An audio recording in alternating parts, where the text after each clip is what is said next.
देऊन जा. तुमची गर्लफ्रेंड नुसतं मागच्या जन्माचं पुण्य नाहीये. मी या जन्मात कुत्र्यांना ओरिओ बिस्किट खाऊ घातले म्हणून मला तुमच्यासारखा नवरा भेटला. उद्यापासून नकोय. अहो मी ना दुधाची बंदी बंद करते, त्यापेक्षा ना तुम्ही दारू पित जा, त्याच्याने ना तुमची ताकद वाढेल. मी ना देवाकडे दीर्घ आयुष्य मागते, ते पण फक्त तुमच्या लिव्हरसाठी.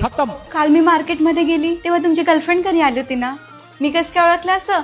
हे बघा त्याची ओढणी राहून गेली. जा देऊन या. वेळ आहे तुम्ही दोघं.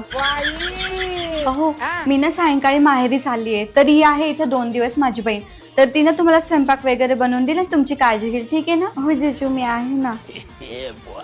अहो इकडे या. तुम्ही संध्याकाळचा तंबाखूचा डोस नाही घेतला ना, कशाला डोस चुकवता? हे घ्या. मला ना खूप कीव येते तुमची. पैशाअभावी ना तुम्ही दारू सुद्धा पिऊ शकत नाही, पण मी ना एक दिवस खूप पैसे कमवेल आणि तेव्हा तुम्ही फक्त दारू नाही प्यायची तर चरस गांजा बी फुकायचा.